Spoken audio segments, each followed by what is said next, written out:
Fotoanany fampahalalam-baovao indro ary omenantsika ireo lohateny. Zarara nisy nampiarina ireo lalàna momba ny fitsinjaram-pahefana no laniana teny Tsimbazaza raha ny fanamariana nataon'ny filohan'ny anteny miram-pirenena. Vonina namafy sy noana ny Madagasikara ny vondrona Europeana ny masovony la Fransa sy Allemagne.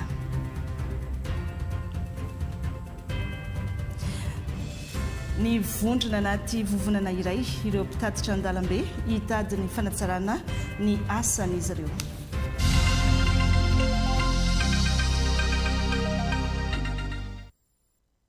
Mamerina ny araba tokolasy tokovavy tonga sondray ato anatin'ny fampahalalam-baovao manasantsika rehetra anarakatra amin'ny farany. Ny sokatra tamin'ny fomba ofisialy androany maraina ny fivoriana ara-potoana voalohany eny anivon'ny anteny miram-pirenena eny Tsimbazaza. Andiniana tolo-dalàna sy volavolan-dalàna maro samihafa izay tonga eny anivon'ny anteny miram-pirenena fa indrindra ny fanitsiana telom-bolam-panjakana taona 2024 na ny loi de finance rectificatif izay tsy nasiam-panitsiana tamin'ny taondasa no anisan'ny songadina ao anatin'ity fivoriana ara-potoana ity. Asa ny sonom-bavam-bahoaka ny manara-maso ny fampandehanan-draharaha rehetra eto amin'ny firenena indrindra ny an'ny fahefana-panatanteraka notsindrin'ny filohan'ny anteny miram-pirenena sy teny Randrena Solonyaiko tamin'ny lahateny fanokafana nataony ny mikasika ny vahaolana mazava amin'ny famatsin-drano ny fangalarana volam-bahoaka ny fandraisana andraikitra manoloana ny ady any Moyen-Orient ny momba ireo orinasa-panjakana samihafa ny fampiarana ireo fifanarahana isan-karazany natao ny fiatraikan'ireo tetikasa maro amin'ny fiainam-bahoaka ny fampiarana ireo lalàna nolaniana tena amin'ny anteny miram-pirenena indrindra ny mikasika ny fitsinjaram-pahefana. Maro ny ezaka nataon'ny fitondrana fanavoazana ankehitriny izay mizotra mankany amin'ny fanatsarana ny fiainan'ny vahoaka malagasy raha nambarany filohan'ny anteny miram-pirenena ihany anisan'ireny ny fampianana ny délestage ny fampiakarana ny karaha-mampiasa-panjakana ny fanamafisana ny ady amin'ny fiarovana ny tanin'ny malagasy ny fampiakarana ny boursa ho an'ny mpianatra eny amin'ny université ny fanjaniana ny karama ho an'ny tsy miankina sy ny maro hafa.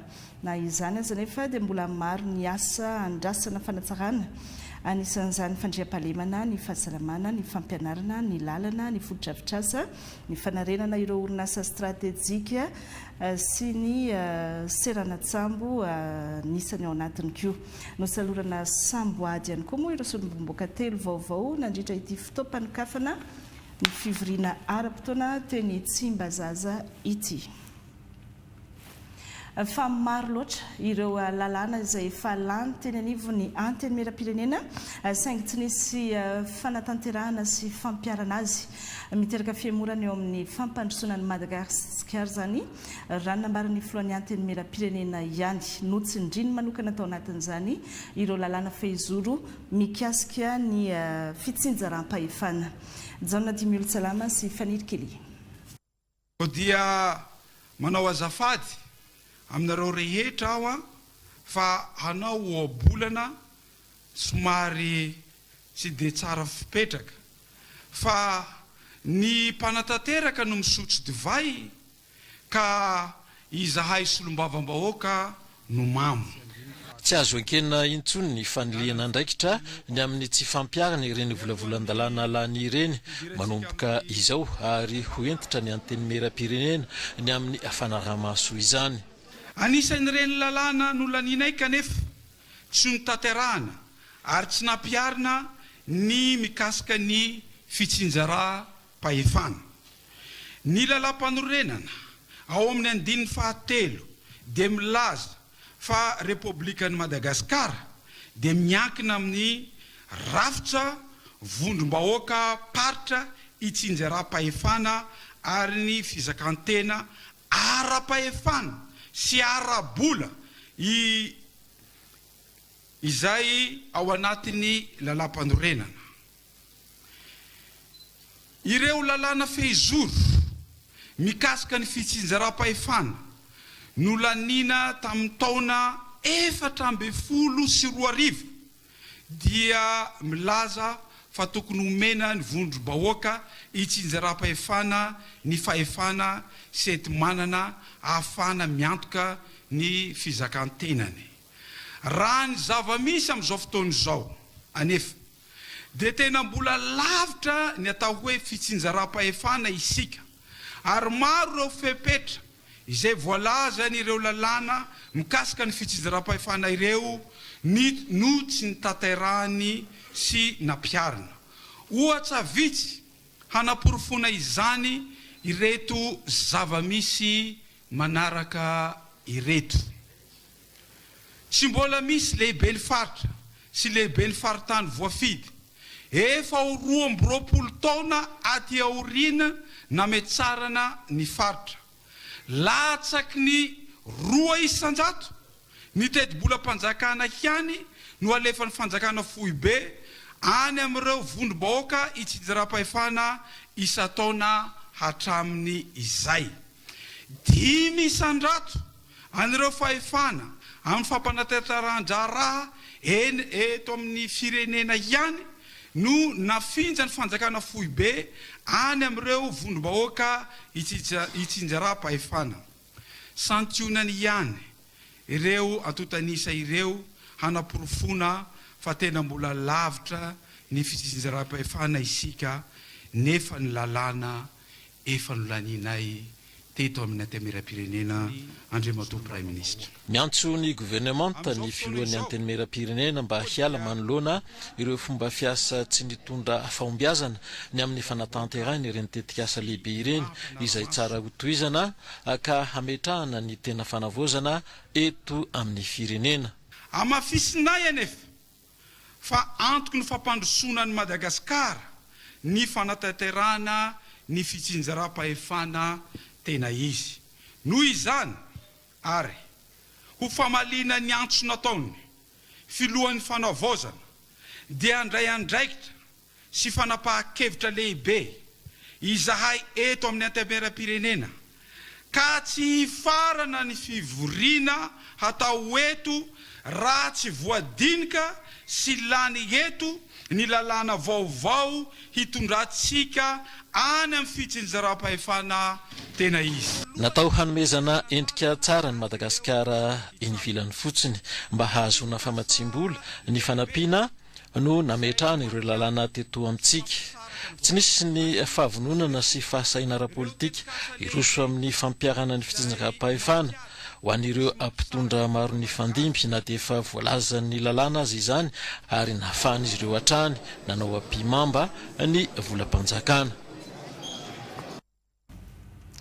Efa ao anatin'ny lahadinika na ny ordre du jour hodiniana eny amin'ny antenimieram-pirenena ao anatin'ity fivoriana ara-potoana ity ny momba ny fitsarana ny filoha teo aloha Andry Rajoelina rano nambaran'ny ministra ny fitsarana Fanirso Ernaivo, eo ihany koa ny raharaha mikasika ny solombavam-bahoaka Naivo Raholdina. Nambarany tao anatin'izany fa fisandohana amin'ny resaka fizakana zoam-pirenena no hitondrana ny raharaha mikasika ny filoha teo aloha hohatrany ny ministra ny fitsarana ary ho atao manaraka ny lalàna avokoa ny fanatanterahana izany.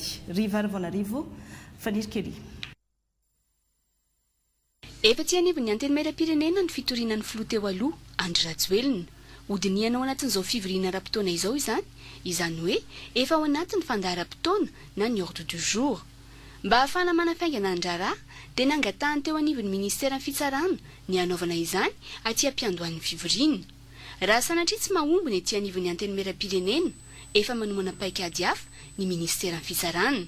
Raha tsy tanteraka ilay mise en accusation dia misy fomba hafa indray jerevantsika anazy satria izy dia olona tsy manana nationalité malagasy no ny sandoka ho filoham-pirenena malagasy dia mety izay koa no ahafahana mitondra anazy. Nanamafy ny ministra ny fitsarana Fanirso Ernaivo fa atao anatin'ny fanarahana ny lalàna avokoa ny dingana rehetra. Constitution antsika milaza fa ny haute cour de justice no afana mitsara azy raha mbola perinasy izy dia ny mise en accusation izay ho tapahan'ny Assemblée nationale dia mampitsahatra anazy amin'ny asa na mampitsy d'échéance. Izy moa zany efa nitsahatra tamin'ny asa satria efa nanao abandon de poste fana izany ara dia tsy maintsy misy any mise en accusation. Zany mise en accusation zany raha ohatra ka ohatra ny eny amin'ny tribunal tsotra dia mitovy amin'ny hoe saisine du parquet, zany hoe le mise en accusation saisine de la haute cour de justice ka iny no afahana misaisirany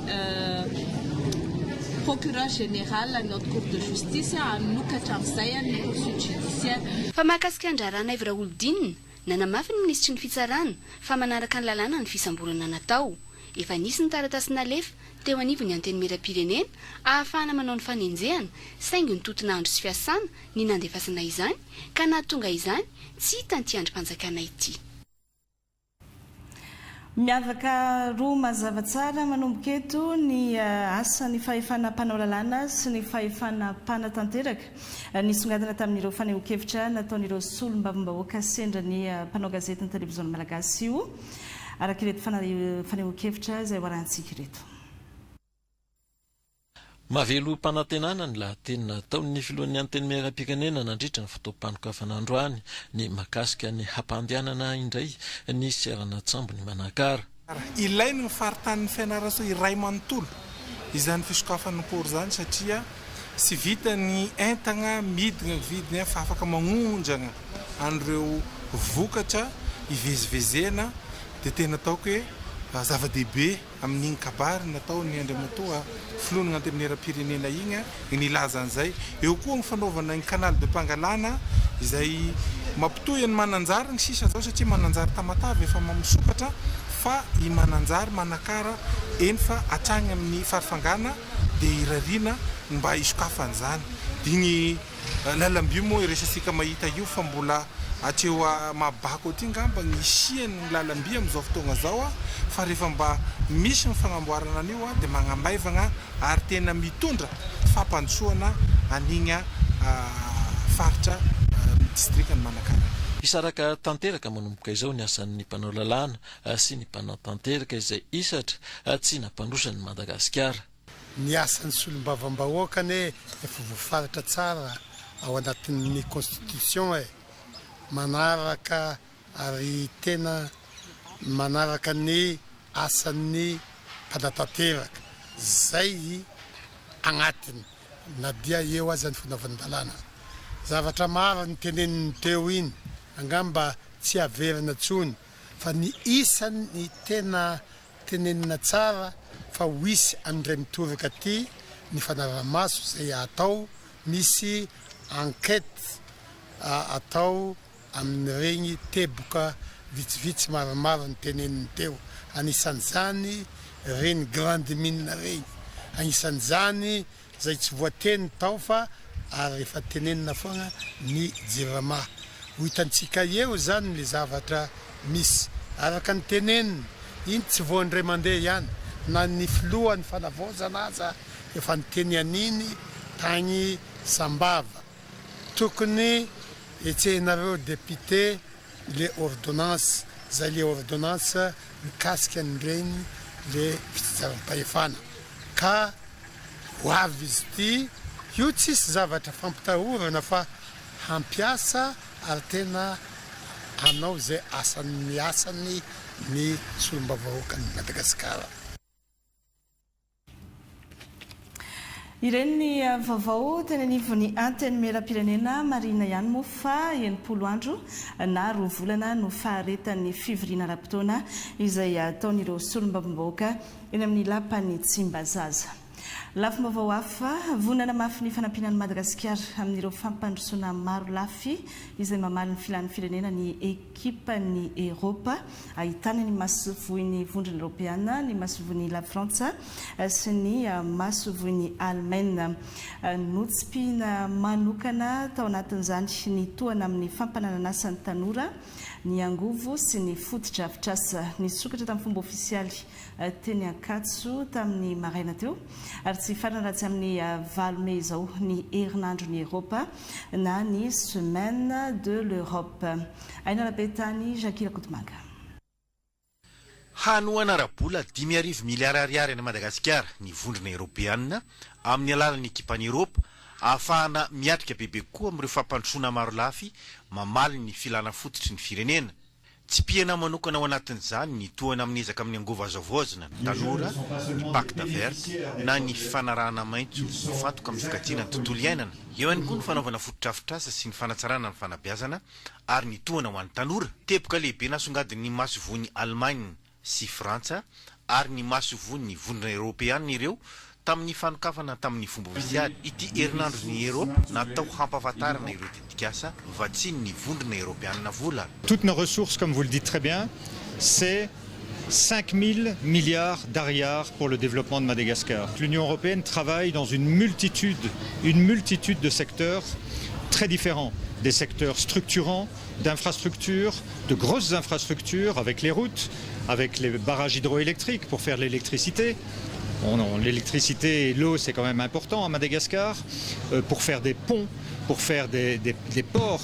Donc nous sommes très engagés dans tout ce qui est infrastructure, mais aussi dans tout ce qui est social, c'est-à-dire tout ce qui va directement à la population. Nous avons visité des stands sur la santé, sur l'éducation des jeunes, sur l'agriculture, sur la production de lait, sur la façon dont les agriculteurs peuvent augmenter leur productivité. Donc cette profondeur et cette épaisseur de l'action de l'Union européenne à Madagascar, je pense, transparaît de manière très très claire aujourd'hui.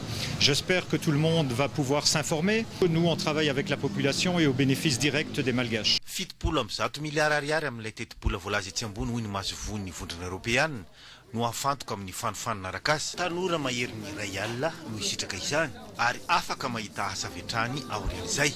Alors vous savez, 170 milliards d'ariars, c'est très peu d'argent si on fait une route. Mais c'est beaucoup d'argent si on fait de la formation professionnelle.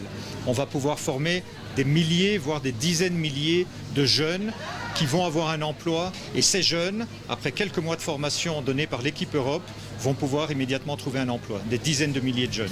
Akoatra ny fampiratiana ireo tetikasan'ny ekipany Eropa, ny fanindran-dalana tamin'izao hetsika izay ho tapitra amin'ny valome izao ihany koa moa ny ady hevitra andatabatra boribory mifantoka amin'ny fampananana asa, ny angovo, ny fahasalamana ary ny ady amin'ny fivaovan'ny toetrandro. Manana masoakaiky ny fizotra ny hetsika fisoratana anarana biometrika ny banky iraisam-pirenena izay mpiara-miomanatoka amin'ny Madagasikara notsidihana manokana ny fizotra ny fisoratana anarana biometrika any Tomasina taorian'ny nisy ny fandalovan'ny rivodoza gezan'ny faranteo nisy ihany koa ny fifampiresahana tamin'ireo lehibe ny boriboritany sy ireo tanora miasa amin'ity fisoratana anarana biometrika ity namelabelarana ireo olana atrehan'izy ireo anatin'izany. Angom-baovao nataon'ny Priska Rakotonandrasana sy Andra Jaonarvao. Ditongotra namakivaky ny tanànan'ny Tomasina izay mbola tsy afabela tanteraka tao anatin'ny takaitrana velany rivodoza gezany no noentin'ireo solitena ny banky iraisam-pirenena nitsidika ny toerana hanaovana fisoratana anarana biometrika ho an'ny boriboritany ny Morarano. Afiraisan'ny Morarano izay anisan'ny be mponina indrindra raha ato anatin'ny distriktan'ny Tomasina voalohany satria misy fokotany 920. Toy izao hitantsika amin'ny sary izao, mbola mando ary simba vokatry ny fandalovan'ny gezany ireo antotan-kevitra maro mahakasika ny olom-pirenena manao karapanondro eto amin'ity boriboritany Morarano ity. Simba ihany koa ny trano na izany na tsy izany tsy mahasakana ireo olona marobe manao andiany misoratra anarana biometrika. Fokotany iray mitondra olona 80 farafahakeliny isan'andro, fokotany 4 izao ny sendranay tamin'ity fotoan'ity. Alefa melo ireo manana fahasembanana sy betona. Vao tonga ary tonga dia efa nisy nandray tsara dia le olona mandray manatona ny tena no manao an'ilay zavatra. Olona manodidina ny 500 isan'andro no tonga misoratra anarana biometrika eto amin'ny firaisan'ny Morarano.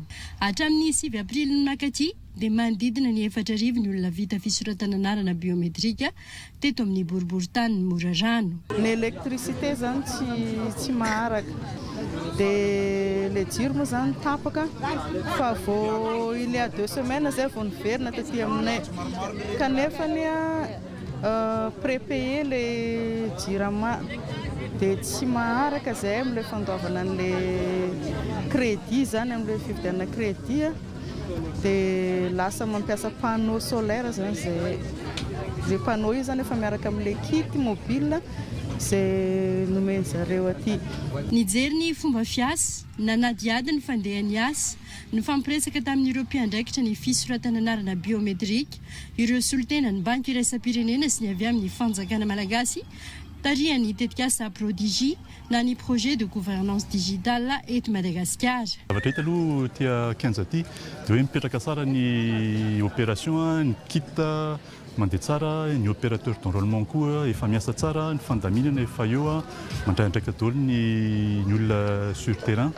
Ny problème vitsivitsy zany no nresahana teo misy ny problème raha technique moa zany amin'le kit biométrique dia efa resahana ny prestataire zay mandray andraikitra an'izay.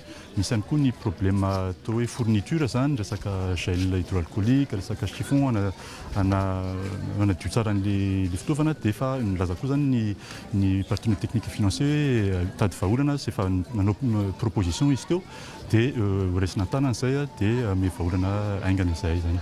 Fanirininy eo anivon'ny préfecture ny Tomasina kosa moa mba hanohizana ny fisoratana anarana biometrika natapitra aza ny tetikasa prodigie. Azo lazaina hoe dingana lehibe eo amin'ny fiainan'ny firenena ny famitana azy ka izay no mahatonga anay manosokevitra hoe tokony hotohizana mba tsy hijanona tenatenany toy ny ezaka tony satria ny vahoaka mazoto tena mazoto satria mananteny izy fa rehefa voasoratra ao dia feno tanteraka ny zony maha-olom-pirenena azy.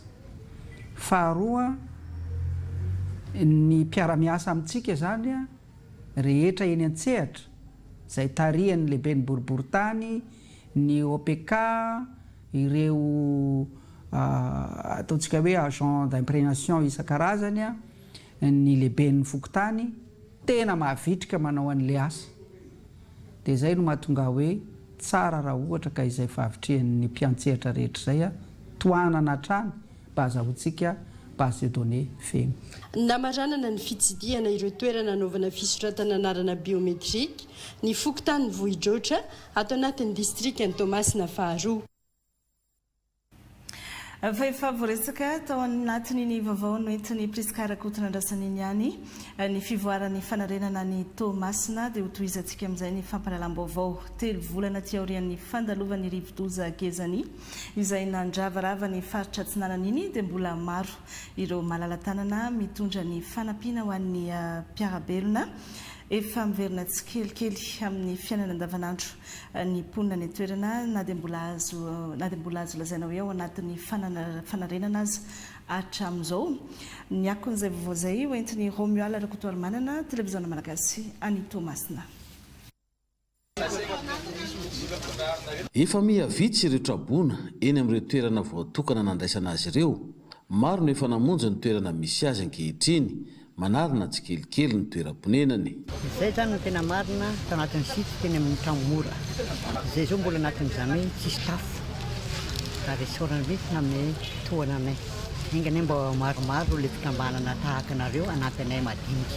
Ho fiara-mentana amin'ny fanampiana amin'ny ponina Tomasina araka izany dia vary milanja 500 kilao, lafarinina 100 kilao, menaka 100 litatra, savony, siramamy no zaraina tamin'ireo ponina tena sahirana mitotaly 770 tafo avy amin'ny fikambanana mpanao asa soa Léonce Club Miranandro ao Antananarivo.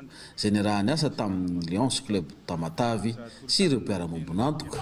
Izy io moa zany dia entina namahivanana ny isan'andro ny ireo mpiara-belona amintsika teo aorian'ny fandalovan'ny rivodoza zany. Izahay moa zany Léonce Club Antananarivo Miranandro na avy any Antananarivo aza tsy midika fa hoe any zay misehatra fa rehefa misy ny amehana sy fanampiana tokony atao dia na mandingana ranomasina azy ataon'ny Léonce Club izany. Marina fa mpiara-mombonantoka amin'ity zavatra ity tsy fanomezana androany ty dia misy ny avy amin'ny Kiboa Madagasikara, misy ihany koa Vaniala mbola mpanohana hatramin'izay ny Léonce Club. Maneran-tany no ahitana amin'ny fikambanana ary mbola hisy mifijerena manokana ireo tena ravatrano ka tsy afaka manorona intsony hoy ny tompona andraikitra.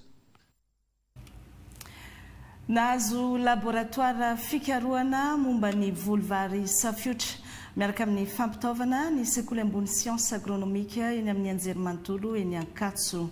Vokatry ny fiaramiasa eo amin'ny toeram-pikarohana iray any Hunan any Chine sy ny Université n'Antananarivo. Efa mandeha ny andrana ka tanjona ny anatsarana ny tany vokabary eto Madagasikara amin'ny alalan'izao fifanakalozana izao. Aina Rabetany.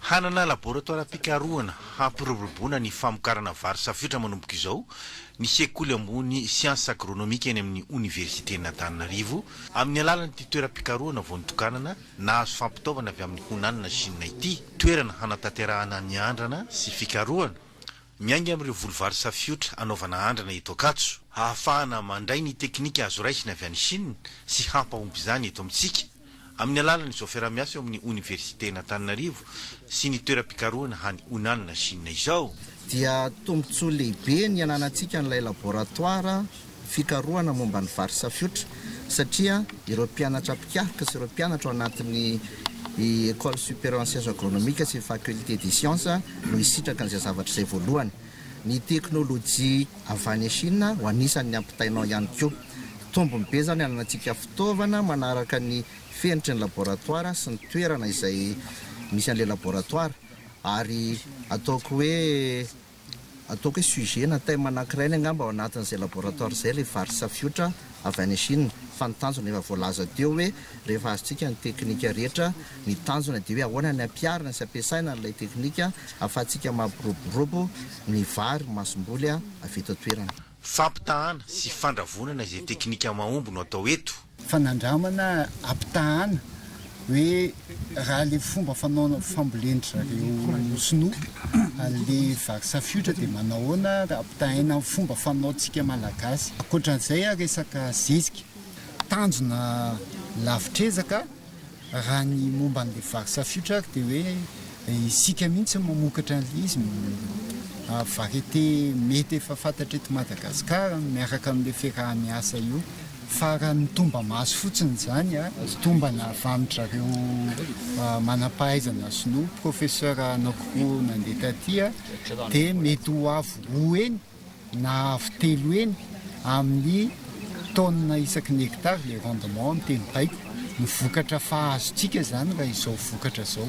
Hisy hoy ny filohan'ny Université n'Antananarivo ny fandefasana ireo mpianatra avy amin'ny sekoly ambony science agronomika eny amin'ny Université n'Antananarivo hiofana ny Chine sy ny fahatongavan'ireo mpampianatra avy any eto amin'ny Université n'Antananarivo. Efa nisy mpikaroka mpampianatra nankitelo avy any amin'ny faculté des sciences mandeha niofana tany amin'ity taon'ity koa dia mbola izy tery indray ho avy andeha hiofana any avy amin'ny école science supérieure agronomique ary ankoatran'izay ireo professeur ataoko hoe manam-pahaizana manokana mba vary safiotra avy any Chine dia tonga matetika aty mifampizarana traikefa sy miara-manara-maso moa zany ity andrana ity atsaha ity.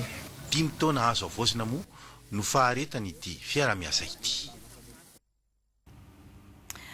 Ny vondrona anaty vovonana iray ireo misehatra amin'ny asa fitaterana eto amin'ny nosy ametraka ny mahamatianina azy ireo hanatsarana ny asa fitaterana.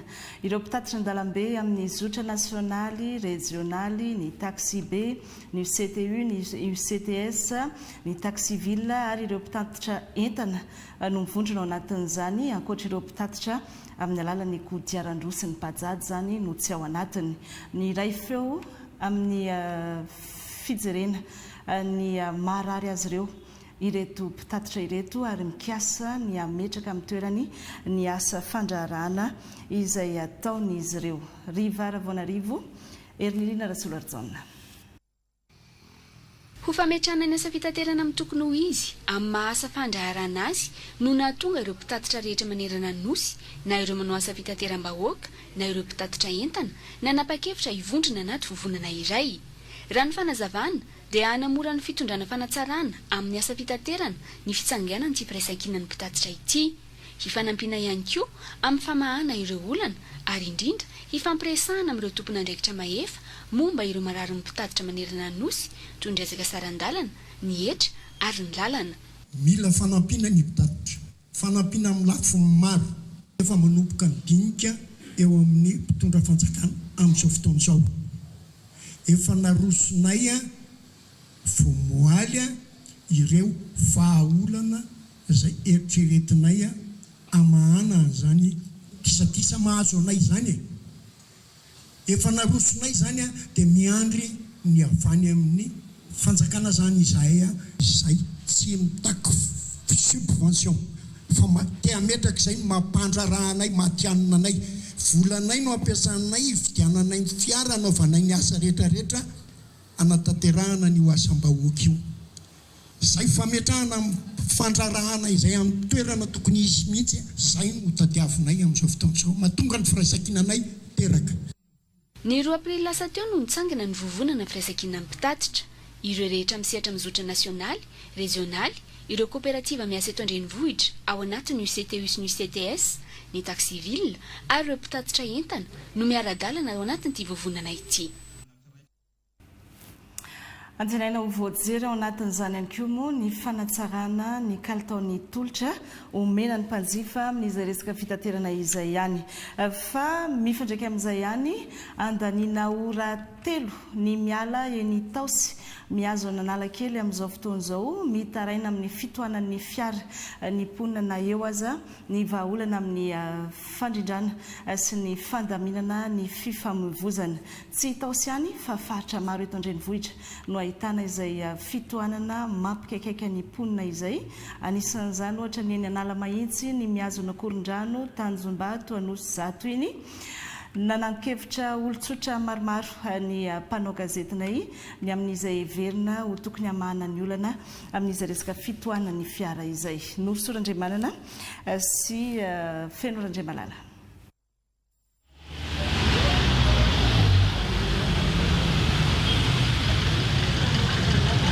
Mafy be aty mama, mafy be atondro makatra fiara hôpitaly, Analakely hôpitaly adiny 3. Taloha nefa adiny 5 no nanaovanao ity lalana ity. Adany ray sy fefany eo, adany ray sy fefany eo, adany ray farafahelany. Misy ale lalana barina koa aloha sy ny tena olona. Taloha zao tory 7 fa zao tory 10 sy tapany eo. Inona zany ny vahaolana ho anao manokana? Lalana hafa angambany, lalana hafa. Double lasasa mahavaolana fa misy taona miraikitra be. Antaonany maro no niainan'ny ponina ito sy ity fitohanana ny fifamoivoizana ity ary mihamafy isan'andro. Ora maro no very ao anaty fitohanana.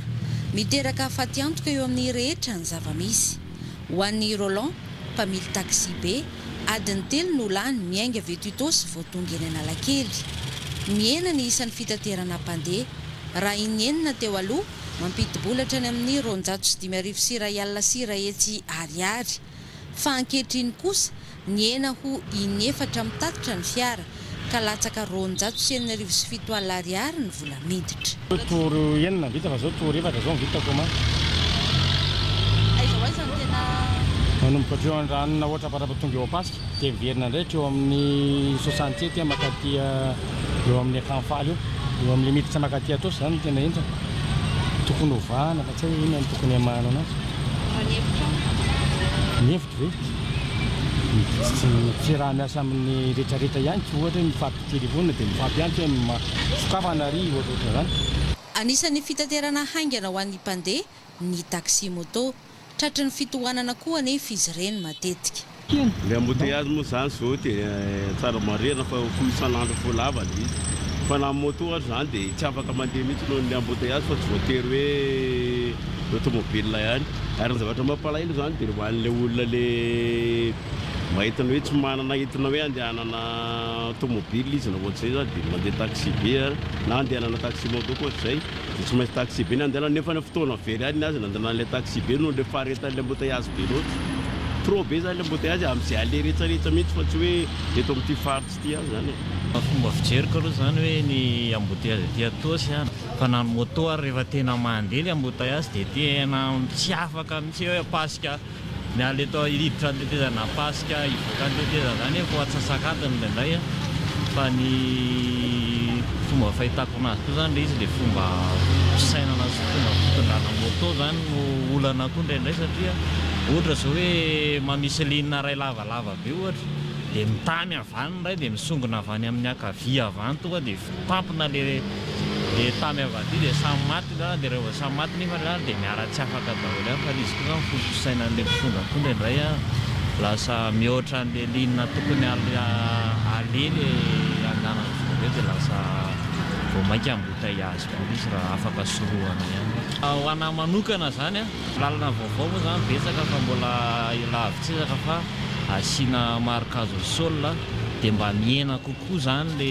embouteillage zany olana hitako zany akoatra tsy maintsy manamboatra lalana akoatra ty lalana tokana ty tokony misy lalana kafa satria efa nisy projet an'izany any taloha hoe misy lalana hitarina le lalana kanefa nisy ohatry tsy tanteraka le projet dia io lasa miteraka le embouteillage zany.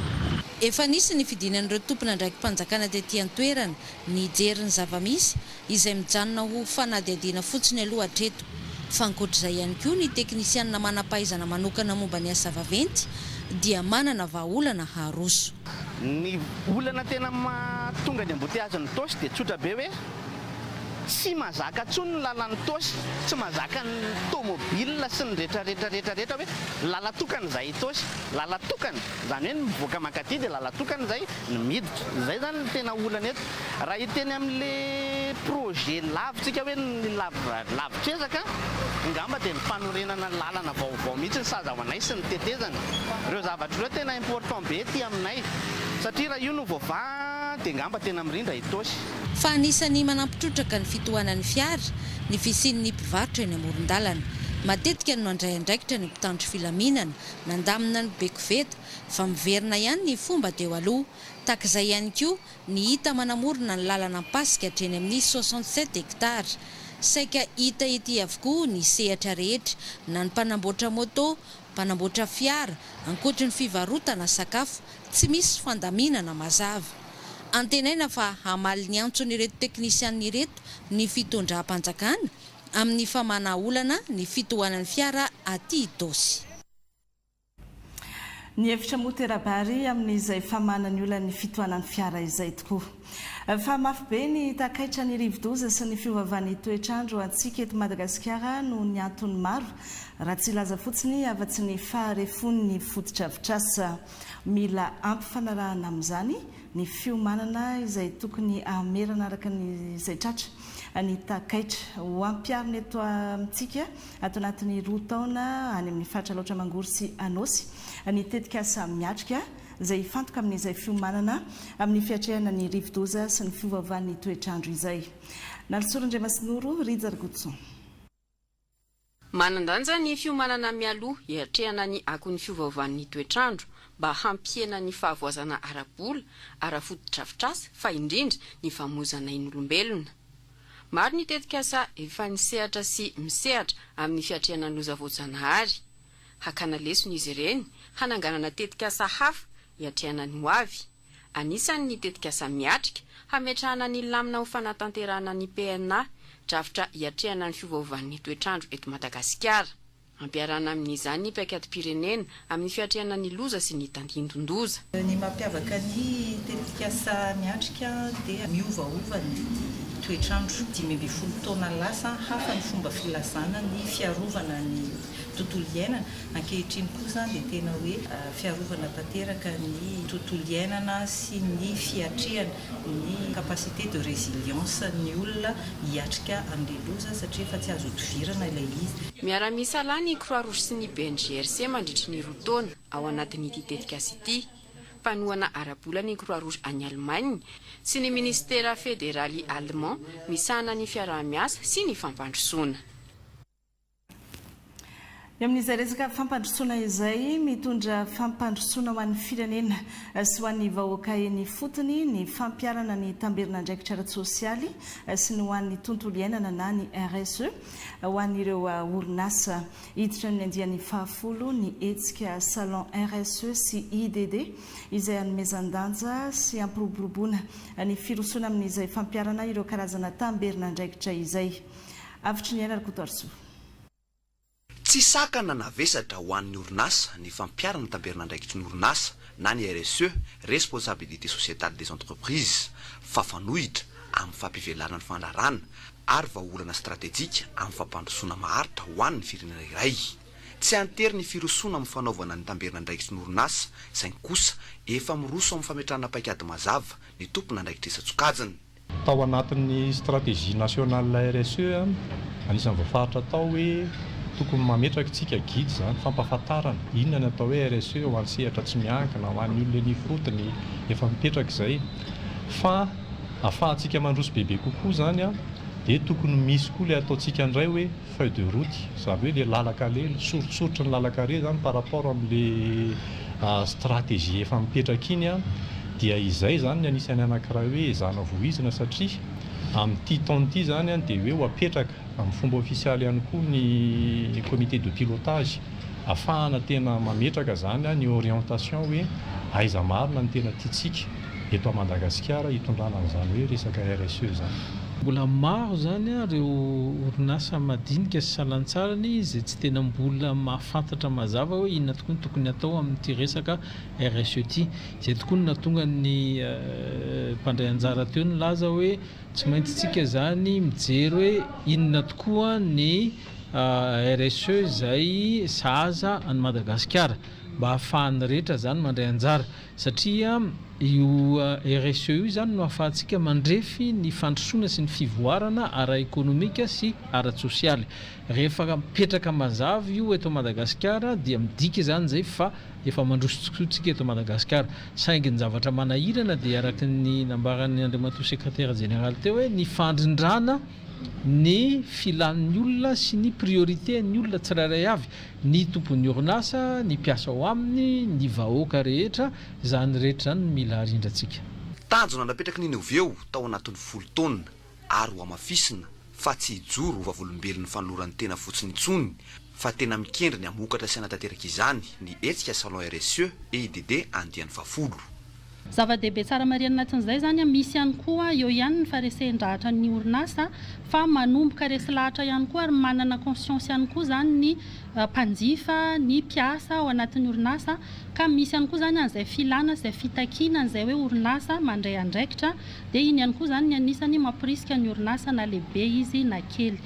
Ao anatin'ny hoe ny andiany 10 amin'ny salon mampiavaka azy zava-dehibe aloha zany manao jeritodika atsika hoe tao anatin'izay 10 taona zay nampahafantarana nandresena lahatra ny orinasa nametrahana izay hoe mety hoe cadre maromaro na tany amin'ny fanjakana hoe nataty amin'ny sehatra tsy miankina dia izao kosa atsika miainga amin'izay jeritodika zay dia manamafy zany tsika hoe mba ahafahany orinasa rehetrarehetra apetrakintsika zany hoe ohatrany ahoana moa zany RSE tena hoe ilayntsika eto Madagasikara, ohatrany ahoana ny RSE tena manampy ny orinasa iroborobo, ohatrany ahoana ihany koa ny RSE tena mitondra vokatsoa ho an'ny mpiarabelona sy amin'ny tontolo iainana.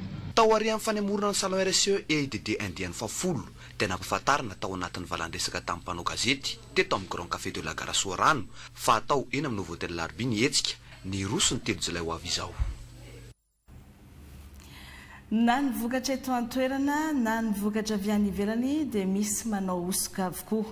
Efa nitondrana fanadihadiana maromaro tato anatin'ny fampahalalam-baovao ihany ny mikasika izay osoka sy fakana tahaka amin'ny marika na ny vokatra izay amidy eny an-tsena rehetra eny ireo vokatra osoka ireo ary amidy amin'ny sarany ambany noho ny vidin'ny vokatra tena izy. Toe-javatra izay misy akony amin'ny fahasalamana sy amin'ny toe-karena ary amin'ny fifanakalozana ara-barotra.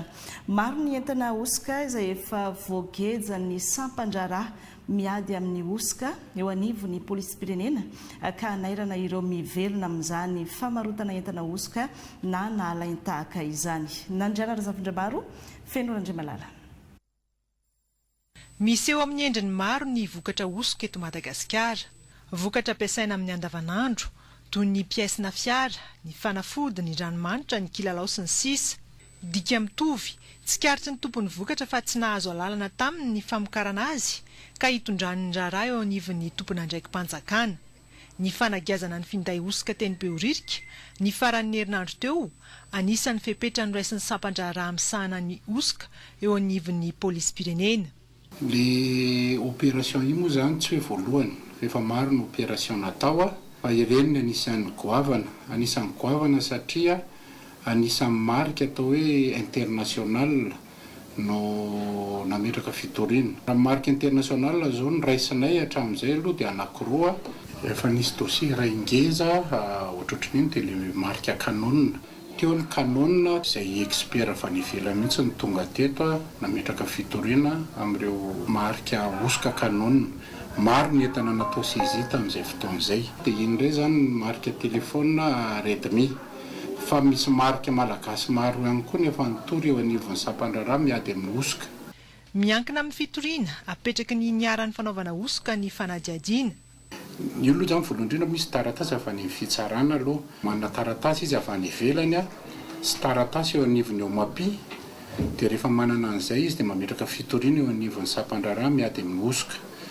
Rehefa mipetraka amin'ny fitoriana dia manao étude an'izay mijery ireo entana izay ahiana osika ka rehefa nidina ny mpitandron'ny filaminana ka natsikaritra an'ireo entan'ireo dia manao saisie. Ankoatr'izay misy le expert no mijery an'izay sur terrain eny iny tsy hoe viteny dia viteny fa rehefa tonga ty amin'ny Sampandrara dia mbola manao fampitorana koa izay mijery ny rehetrarehetra mba ahafahana manamarina hoe tena misy le osika. Tompony entana dia manana zo satria ampanatsony izy manazava mitondra ny taratasy rehetrarehetra azavaina aminy koa hoe reto ny mahasamihafa ny produit authentique sy ny produit contrefait fa ny fitsarana avy eo mamoaka ny didy farana. Mila mafisina ny fifampitaizana sy ny fiara-mientana hiadiana amin'ny osika. Betsaka ireo mpitsehatra ao anatin'io resaka osika io no miara-miasa fametanana sy ny fampianarana satria izay diny fa fampianarana ihany koa no ady entina amin'izao osika izao dia misy vokany izy amin'izay fotoana izay. Misy ifandraisana amin'ny sehatra tsy manara-dravitra sy ny fifananana tsy ara-draniny ny fisian'ny vokatra osika eto Madagasikara miteraka fahatiantoka amin'ny kitapom-bolam-panjakana araka ny tombana. Itsidika vetivety any Fianarantsoa sika sady amaranantsika ny fampahalalam-baovao fifanomezan'ny tanana teo amin'ireo ray aman-dreny sy ny fanjakana ary ny mpiara-miombonatoka no nampisy fivoarana sy fiatsarana teo amin'ny lycée Ambalakely any Lalangina ny Fianarantsoa. Nisy fiantraikany teo amin'ny kalitaon'ny fampianarana sy ny fahazotoan'ny mpianatra mianatra ny fantarana sy ny fanavaozana ny foto-drafitrasa izay natao tao anatin'ny 10 taona hatramin'ny joroany ity lycée ao Ambalakely ity. José Andrianarson, télévision malagasy any Fianarantsoa. Ny fiaraha-miezaka teo amin'ny ray aman-dren'ny mpianatra, ny fanjakana ary ny mpiara-miombonantoka no nampivoatra ny lycée Ambalakely. Raha 7 ny mpianatra teto tamin'ny 5 izay noforonana efa mahatratra 700 izany amin'izao fa 10 taonany izao. Tsy nanana sekoly izay, tsy nanana table bon izay tamin'izany tsy nisy trano fa tao amin'ny Pokotany, Pokotany no nianaran'ireo zaza 17 ireo dia herintaona fotsiny taorianan'izay izay dia navita natsangana trano efitrano anankitelo. Herintaona taorianany koa dia efa nisy efitrano anankiray tamin'ny alalan'ny fiaraha-miombonantoka niarahana tamin'ny association any format. Taorianany ihany koa dia mbola nisy amin'ny alalan'ny FDL sy ny SIAZ tsy olona anankiray tsy olona anankiroa fa fitambarana fifanampiana tamin'olona maro be no natoy izao an'ity lycée ity. Dia tamin'ny 2022 nahazo bâtiment anankiray indray izahay manara-penitra. Dia ny projet goavambe dia ny amefena. Misy ihany koa ny tokony fizarana tany izay atao amin'ity toerana ity satria misy fonja eto ankilany eto dia tokony hisy morcellement zany satria dia 2 hectares no anjara-taninay izay donation avy amin'ny commune. Ny université ny Fianarantsoa amin'ny alalan'ny sampana misy ao aminy toy ny ENS na ny école normale supérieure sy ny Confucius dia mikaroka hatrany ny fampivoarana ny sehatry ny fanabeazana eto Madagasikara ka isan'izany ny fahitana fa tokony ampidirina amin'ny fandaharam-pianarana ny teny sinoa. Miezaka hampisy fiaraha-miasa amin'ny université indrindra amin'ny famokarana mpianatra izay voaketo. Izany hoe mpianatra voaka lycée Ambalakely no izahanay zany fiaraha-miasa izay tokony hisy eo amin'ny fidirana amin'ny université indrindra ny amin'ny établissement tanay ao ny école normale supérieure ao ny institut Confucius izay anisan'ny robobo ankehitriny ary anatin'ny fandaminana mikasika zay moa zany ny université zay tantaninay sy ny provisoraliste Ambalakely amin'ny fomba fiaramiasa entona ampandrosoana ny amin'ny lafiny fampianarana teny sinoa zay. Raha ny fandrinay atao amin'ny Confucius manokana dia aparitaka manerana ny lycée-mpanjakana na soka-mpanjakana mila Madagasikara ny fampianarana teny sinoa. Zany hoe tokony atao projet ao amin'ny ministère d'éducation nationale mihitsy ny fianarana teny sinoa. Tsangambato ho amin'izao 10 taona izao ny fanamboarana ny terrain de basket ny lycée ka nanolotra simenitra folgony ny solombavim-bahoaka voafidy tao lalangina ho anjara briky amin'ny fanorenana.